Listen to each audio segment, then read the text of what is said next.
starts. Let's fucking do it then. Already 10 minutes late. So. Okay.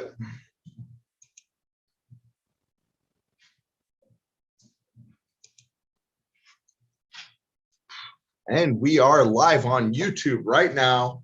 We are Kraken One Open. We don't have the intro music this time. We'll prepare for our next live episode, but we are here live in Miami. We've got one period for you tonight. We're going to make it nice and quick. But first, as always, our face-off and our penalty box. Tonight, Jameson, what are we drinking? It looks like we're starting out some Goose Island. Goose Island, straight from Chicago, eh? What else have we got on the back burner here? It looks like we've got Budweiser's and whatever the place this is. Some rum mint mojitos. I think we're going to start off pounding this can here for our penalty box. Some White Claws of various degrees and flavors, which all our Kraken One Open fans will already appreciate and love because we've had these on the show before and always love getting that good Chicago White Claw in for our man Jameson. I'm your host, Nick Cody at Just Follow 61, and we hope you're following at Kraken One Open because, man, this is just how we get it going. This is technically our 12th episode, but a little bit shortened edition because we are on vacation right now. Last night kicked off the Kraken home opener in Climate Pledge Arena, and we've got a lot to talk about for it. So let's get it cracking. Woo! Release the Kraken, since we have to say on our own, no. So, penalty box, first and foremost. You are going to drink right now because you didn't watch the entire game, my friend. Go ahead. Also, tell them what happened.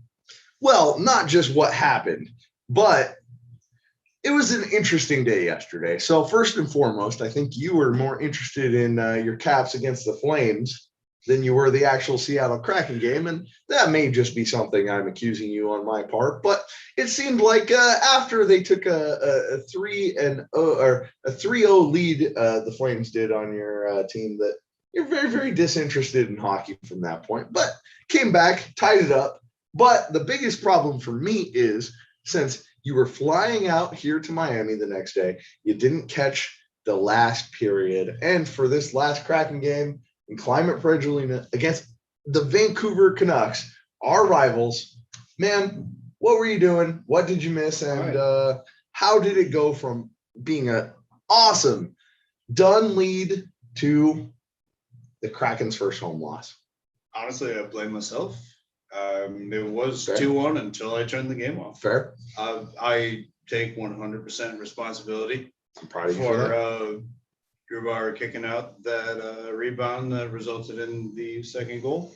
I take 100% responsibility for letting them walk down the far wing the same way that Patrick Laine did and beat Grubauer for the third goal. And I take full responsibility for the empty netter to make it 4-2. That was all my fault. Hey, I get it. I'm just some douchebag from Chicago. Blame me. I'll drink for it. Cheers. I'll get in on that. And for my own penalty box, I'm going to sit here and blame myself because I was only paying attention like halfway that third period anyways. And once we went empty net, I knew exactly what was coming. I knew we were probably going to get another goal scored against us. I knew we were in desperation moments. And you know what? At least the positive is I think we've seen from these first few games just about everything already that the Kraken have to actually go and practice and go and take to practice with all these games coming up where a couple teams have only played 2 games so far in the NHL season. They really need to get on the ice, get some cohesion in practice together. And I think we're going to be able to see that here pretty soon. But again, very, very tough loss. Very, very, especially the way it came. It seemed like all the momentum, especially in that first period, right there at the end, Vince Dunn gets a score with about 3 seconds left. And it feels like Climate Pledge Arena is about to explode. And we just weren't able to cap it off. So it's a little different from what we've seen on the road. But what do you think we can do, Jameson, to get the Kraken to play more cohesively and to finish these games? I'll say the same thing that I said last time. We need to control the rebounds. We need to just play zone defense. You can't just have your head in your colon staring at the fucking puck. You just pull it out and smell the roses. You can't be smelling your ass the whole time. Can't. It's not real. you can't accomplish anything. And that's why the second goal was scored. That's why, again, coming down that hard right wing, it's not the first time it's happened. That's how you lost against Columbus. You gave up the easy right wing coming in on Grubauer, and he just snipes it. Maybe Grubauer is easy on the glove side. I'm not the guy to make that assessment. I'm saying don't give them that shot. That should never happen. It's not realistic. You can't blame your goalie for losing a 1-1, especially with a team that we have all been told was built defensively outwards. So I think, right there, the expectation is we've got to not only just expect Groovy to get the goals like he has. And again, the fans were great. I had to explain to so many people, those aren't boos. That's every time Gru is getting a save. Gru, I love it already. But it's going to take some getting used to for some of you boo birds out there that are just a little bit unfamiliar with that low bass sound from a boo. But hey, I loved it, but we need more help on the defensive end. There are guys stepping up, taking pucks to the body, but not enough of it. It feels too many times we are relying on Groovy to be a wall back there while we are all just trying to scatter to the puck. What really caught my attention was one of the sort of interviews with Hextall as per one of the pregame practices where he was just saying speed, speed, speed. Yeah. And that's all fine and good. But if all the speed is directed offensively and nobody's back to help Grubauer, there is absolutely no way that you can blame Grubauer, Drager, or Joey DeCord at all. Yeah. Well, it's a 6-person game, especially when you're caught on your heels and just playing defensively. Well, and especially, the last 2 games we talked about before this Canucks game, having the injury to Drieger and having to get DeCord out of there, having him fly up from, the checkers right then and there. Man, a lot of stress on the goal right there. And the best way you can alleviate that, from my understanding as a young hockey fan, is you get your defenders in there, especially a leader like Gio, somebody that already has the entire team and the entire fan base behind his back. When he steps up and he takes a puck to the chest, that means so much more for all those guys out there to step up and help Groovy in the goal. Yeah, especially when it translates into specifically Joey Deckard. He's probably on the cusp of being a second-tier goaltender. Mm-hmm. I love him to death. He's not Philip Grubauer. Yep. It would be impossible to argue that he is. Yep. That's not to shit on him by any semblance of the imagination, but he does need that extra defensive prowess. And you could also see that in the team struggles the other night, because it was like everybody was chasing the puck on the defensive end. Like we talked about in our last episode, it wasn't like guys were sitting in their defensive zones trusting each other in their lines. They were legitimately trying to make a play for themselves or their teammates before they trusted their teammates to be in the right spot. And I know, at least from a football perspective, when you can't just be trusted to do your job, when you're worried about doing someone else's job, that is when that attention to detail loses your focus on what you're doing, and it makes everybody that much more messed up in terms of trying to find a sink on the ice or on the field. Okay, so moving forward, we know Drieger is out indefinitely. Yeah. To the best of my knowledge, it hasn't been declared what's wrong with him.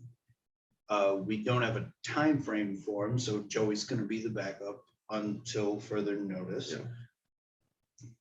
Philip, I still think looks fairly good over the course of the past couple games. Yeah.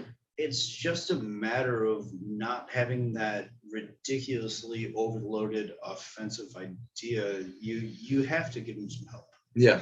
Well, and it's been really hard, especially when games that we are either even or down in terms of shots taken.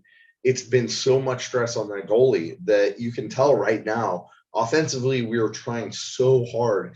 And maybe some of the crowd has something to do with that. Maybe guys are just stressing so hard to try and get that big goal or that big play or even that big assist that they're not necessarily just playing the game and reacting. And it feels like, yeah, especially once we got into that second and third period there and trying to hang on to a lead, it felt like the team was playing from a fear of failure. I want to say fractionally yes, because there was a statistic over the course of the second period yesterday where think I think the Canucks didn't have a shot on goal for 16 minutes. That's exactly. It was about 15 minutes, and then their very first shot on goal was a make. That's tough. And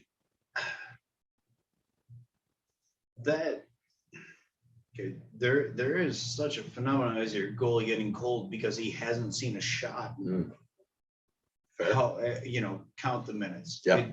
I'm not going to put a specific number on it because it doesn't exist realistically. But 15 minutes, that's almost a whole period right there. So yeah, just standing there getting cold, you're not going to react as fast. Yeah, and at the same time, that is on your offensive lines and your pressure to make something happen and say, okay, well, I've been over here doing absolutely nothing. Maybe I'm getting cold. I'm not going to blame Grubauer for any bit of that, but you go cold, nobody scores, then one goal, say 5-hole, as it were, is just, what are you going to do? Yeah, and especially with the way this roster is built, we are putting a lot on Groovy, and especially with not really having a primary scorer yet. Great to see Yanni Gord back out there getting healthy, doing well, but again, with the lineup changes because of injury, it's we haven't really found that really solid lineup yet. I know Geeky getting back out there, the fans are really excited for him. That Geek Squad lineup, everybody's really excited for. But again, it feels like our first line. And I like that Geek Squad line with Tanev and all those guys, but when they start shuffling things around, it does feel like that cohesion is a little bit missing, and something that, as we work through the season, I expect to improve. You can't go anywhere but down with this team. You can't not progress. Yeah. I should say. Gotcha. I totally misspoke. Yeah. Because you start at ground zero. You can't dig down as far as going into the stratosphere. Fair. And like Climate Pledge Arena itself, street level, you can walk up, stand right there, and you don't realize ice is that much lower. So can't wait. One more week away. Next week, we will give you guys not a live episode. We'll be recording, thank God, because this whole live thing, we're obviously not that good at yet. We're just starting to learn it. But crash course. Next week, we're going to record our first period before the Rangers game. And then we'll be in Climate Pledge Arena. We'll be drinking Kraken, Jack Daniels, and Kraken Stash, all sponsored and all probably about $20 per drink right there live in the arena. We hope you guys come see us. I think we're in section 110. What's great about the 210? Well, that's the thing. 110. No, 110. So that's the thing. You're right. Exactly. As I said, it's built on street level. They kept the key arena, the roof right there. Everything you walk in, you go and you see that Key Arena is deep down underneath there, still built in Climate Pledge Arena, and they just built brand new seating around there. It looked like the Foo Fighters concert was fantastic, including Coldplay the night before opening night. But opening night, man, the way that struck me with the two individual visual boards coming down there instead of the big Tron that you tend to get at most of these venues. I know there's been a lot of NFL arenas that have been playing around with the full circular view and giving fans, the ability to see whatever seat you're in, a great view of the replay. But man, Climate Pledge Arena really seems to have it on a different level, and I cannot wait until next week that we can review it firsthand, my man. Halloween night versus the Rangers. There's going to be a lot to talk about before that game and going into that game as far as what happens over the course of the week. and also what we expect going through the Rangers, Yeah. because this past one, I predicted that the Rangers were going to be the most difficult team Yeah. that we're going to see. Yeah.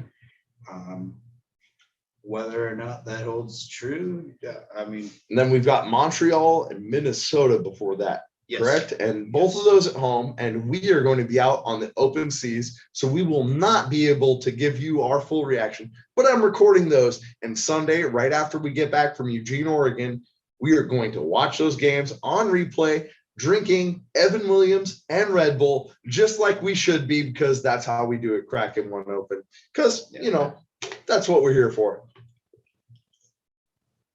We hope you've been drinking along, and that we hope you guys catch those two games and you follow us at Kraken One Open, Kraken One Open on Twitter, subscribe on YouTube, and on Instagram, Kraken One Open with the numeral 1.